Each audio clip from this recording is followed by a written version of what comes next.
Bivol. It's personal between me and you, and I'm going to do you some serious harm, you big stiff idiot.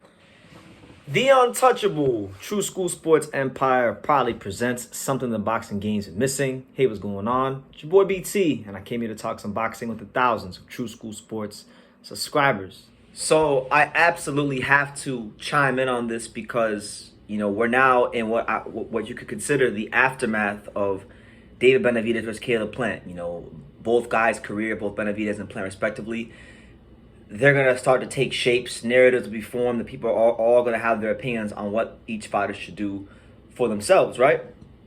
So with that being said and established here on True School Sports, you know, today in San Diego, and by the way, I'm shooting this on March 30th at 12:47 a.m. Eastern Standard Time, so that's what today is for me right now. But I should say yesterday. So on the 29th of March, Canelo Alvarez had his media workout in San Diego.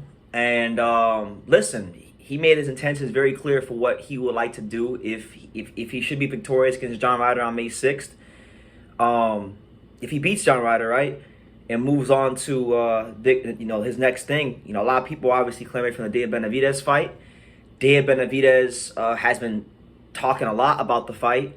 Now, Canelo Alvarez stated that pretty much if he beats John Ryder, his priority isn't David Benavidez. His priority is securing the Dmitry Bivol rematch. Now, I know a lot of people don't like Canelo, and, you know, in the past, I necessarily haven't been the biggest fan of the guy, to put it lightly, but you got to be fair. Like, you can't sit here and say and criticize Canelo Alvarez for ducking top fighters and ducking top fights, but then also criticize him for wanting to, you know, beat the guy that really gave him a boxing lesson. A guy that, by his own admission, Canelo even said it himself, he feels that the Bivol fight for him was actually tougher than Floyd Mayweather. He said that today when he was being interviewed by Marcos Villegas.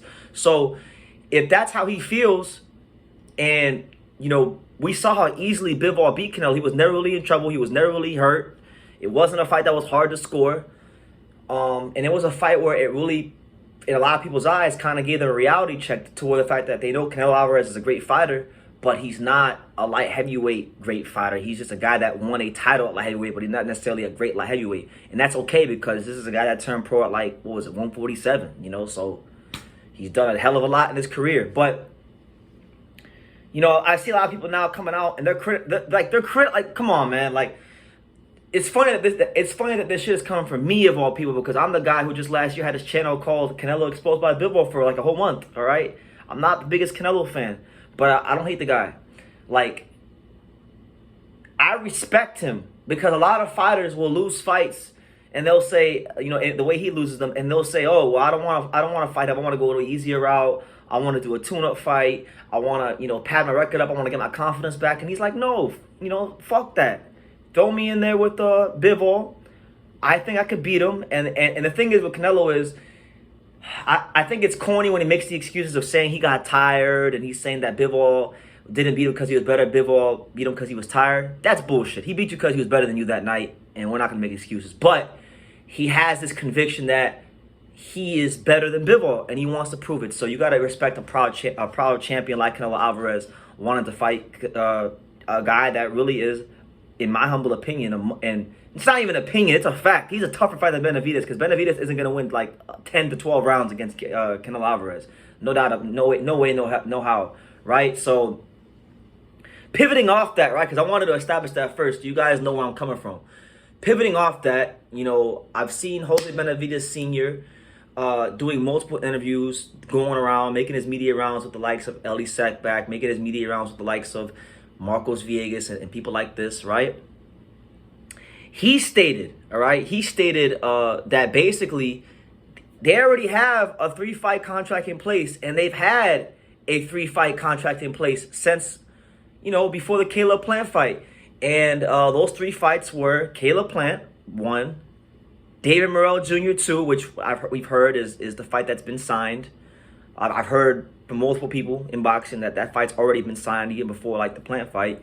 And 3, Demetrius Andrade. So PBC already has their in-house plan for David Benavidez and what they want to do with him. So if they have their plans for David Benavidez and what they want to do with him, then that begs the question, and that begs, you know, the honest question: if they had the plan already in place for him to fight in house, then how serious are they really about making a Canelo fight? Because I'm gonna quote him again because I mean the guy's been on fire. I give credit where credit is due. The guy's been on absolute fire. Shout out to my man D Style Boxing, one of the pioneers of this shit here on YouTube. One of the pioneers. I pay homage to the guys that came before me that were covering boxing here.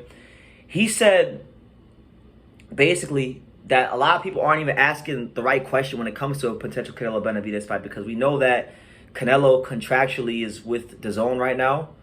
So with that being said, and with that being established, if he's with DAZN, would David Benavidez, who is aligned with Samson Lukowitz and Showtime, would he be willing to go to DAZN to fight Canelo Alvarez? That's the real question that needs to be asked, and it hasn't been asked, and we're waiting for it to be asked. So, and if it has been asked, someone let me know what interview it was asked, and then I'll go watch it. But yeah, like, you can't criticize Canelo Alvarez for wanting the Bivol fight because he wants to redeem himself for what was an absolute embarrassment of a performance last year against Bivol. And Benavidez, right?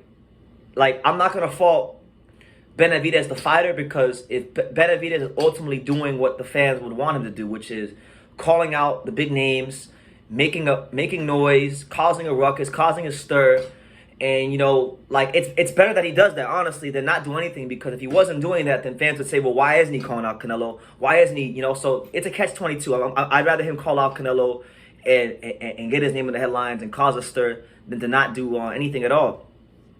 But you know, the real question lies with the Samson Lukowitzes of the world.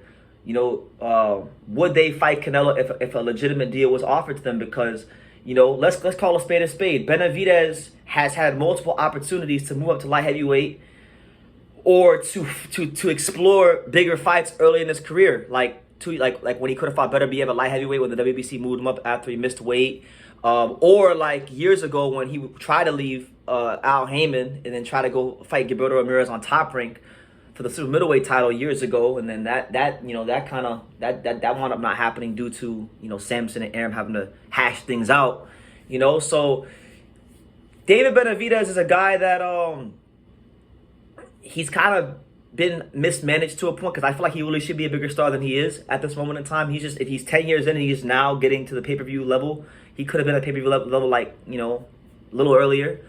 So my thing is this: it's really a Samson Al Heyman thing. Will they let David fight Canelo Alvarez? Because you know, he's really becoming one of their big stars, and I think he's on his way to becoming one of their big money makers. So do they want to risk that against Canelo Alvarez right now when the fight could get bigger? I'm not so sure.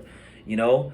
Also, right, some blame has to fall on Benavidez, because before the Plant fight is even announced, Benavidez signed an extension with Samson. He signed an extension. So my thing is, if you've had a problem securing the big fights before with Samson, then like, why re-sign with him? I don't know. There's just more questions than answers, and I just see a lot of confusion. And you know, like the old adage goes, like the old saying goes, the devil was the author of confusion. So I'm gonna need some clarity, and I think time will tell all. So yeah, that's the news. That's the news. Canelo Alvarez makes his priority very clear, which is the Bivol rematch, and I don't think boxing fans should fault him for that, because I don't think, listen, if you're out here arguing that David Benavidez is better than Dmitry Bivol, you're out of your damn mind, and you don't know shit about boxing. That's number one. Number two, and I don't care what Benavidez said he did in sparring. As Bivol said, it's just practice, okay? Number two, if Benavidez was really serious about fighting Canelo, then why is there already a plan in place to fight all these other guys in-house? I mean, it just sounds like clout chasing to me. So make of that what you will, you know. Let me know what you guys think in the comments down below. Make sure you guys take the time to subscribe, because, you know, the support on the channel this year has just been absolutely phenomenal. So let's keep it going. Let's keep the dream alive. And yeah, like I say in every single one of these videos, you can love me or you can hate me, but I'm just a kid from Daniel. So until next time, take care, guys. Thank you for watching another video on the untouchable True School Sports Empire. For more great boxing content just like this video, click right here and make sure you subscribe. Much love from sunny South Florida.